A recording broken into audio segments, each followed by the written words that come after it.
उसने बताया लक्ष्मण के प्राण संजीवनी बूटी से ही बच सकते हैं। संजीवनी बूटी से ही बच सकते हैं। यह बूटी हिमालय पर्वत के पर मिलेगी। यदि रात में बूटी न आई तो लक्ष्मण के प्राण नहीं बचेंगे। हनुमान संजीवनी बूटी लाने के लिए चल पड़े। वे पवन वेग से हिमालय पर पहुंचे, पर वे संजीवनी बूटी को नहीं पहुंचा सके।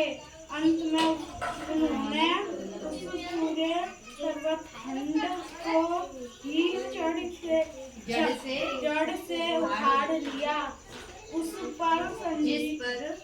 जिस पर संजीवनी बूटी बताई गई थी, उसके बाद वे तिब्बत गाते लंका की ओर चले।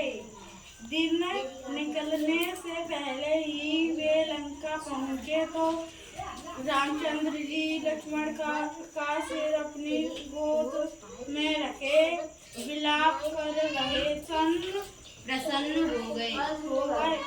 सुसेन वेद ने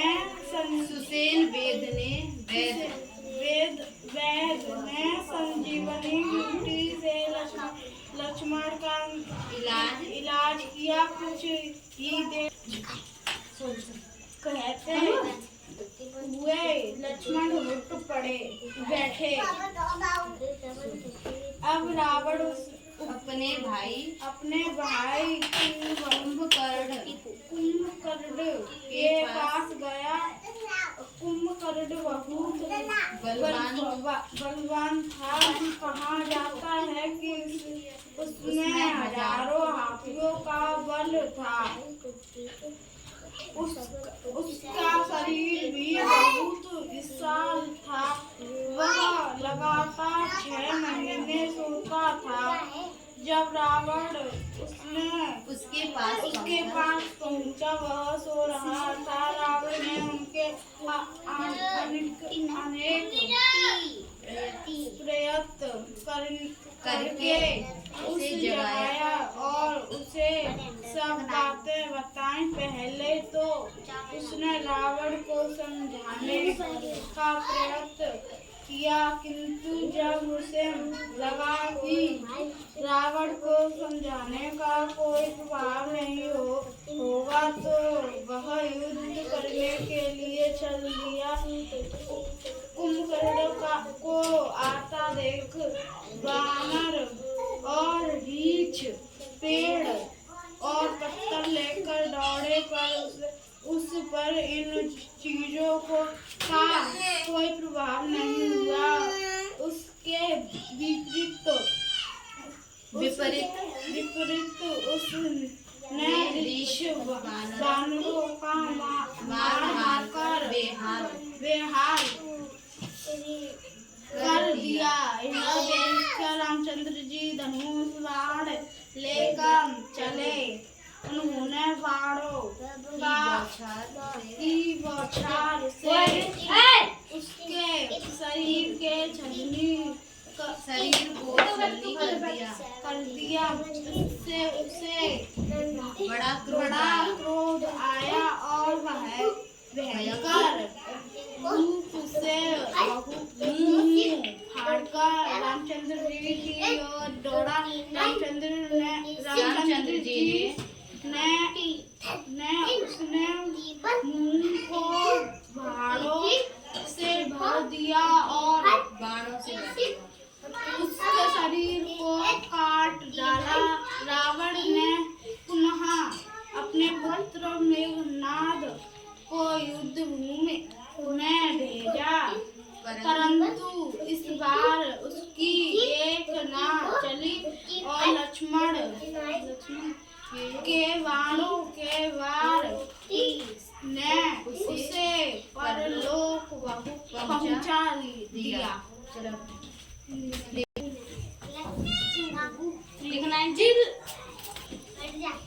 कुंभकर्ण और मेघनाद जैसे अजय योद्धा मारे गए तो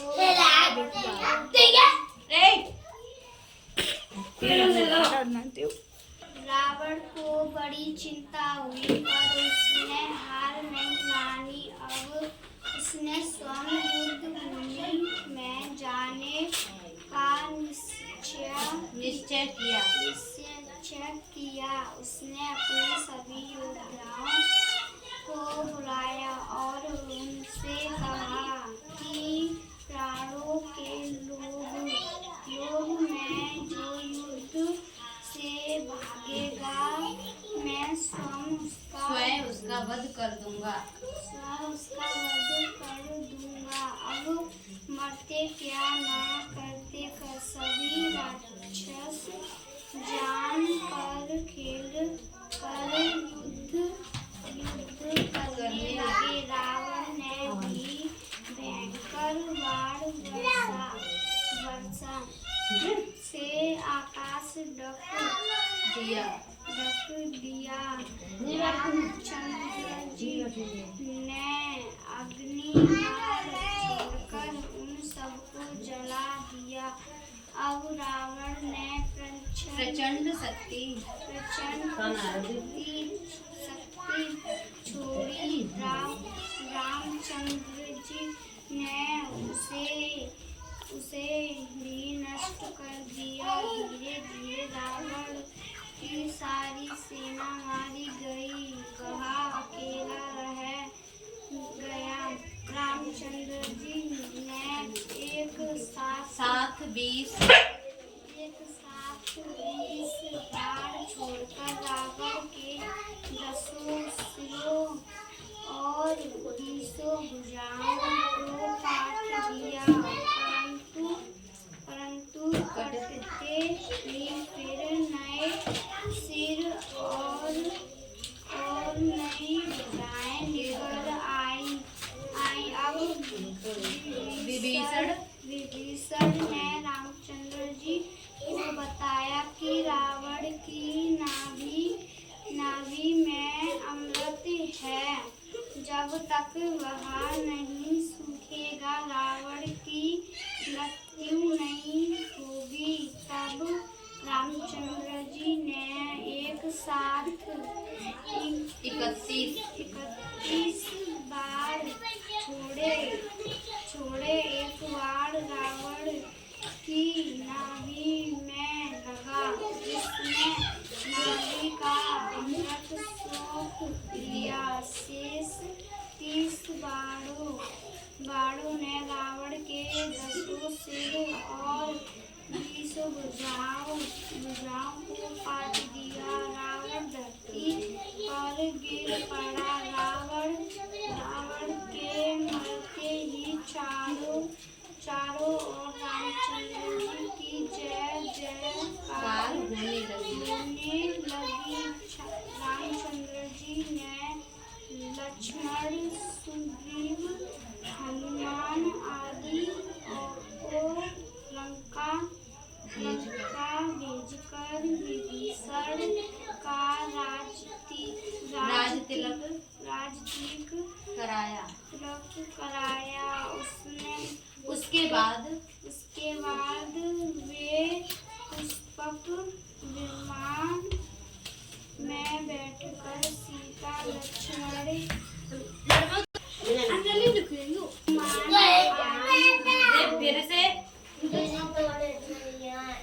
हनुमान आदि वीरों के साथ अयोध्या की ओर चल पड़े। अयोध्यावासी बड़ी उत्सुकता के साथ रामचंद्र जी की प्रतीक्षा कर रहे थे। उन्होंने बड़ी धूमधाम से उनका स्वागत किया। शीघ्र ही उनके राज तिलक की तैयारियां होने लगी। वरिष्ठ के द्वारा बताए गए शुभ दिन रामचंद्र जी सीता के साथ सिंहासन पर बैठे। गुरु वरिष्ठ ने उनका राजतिलक किया। रामचंद्र जी ने बहुत अधिक समय तक अयोध्या में राज्य किया। उनके राज्य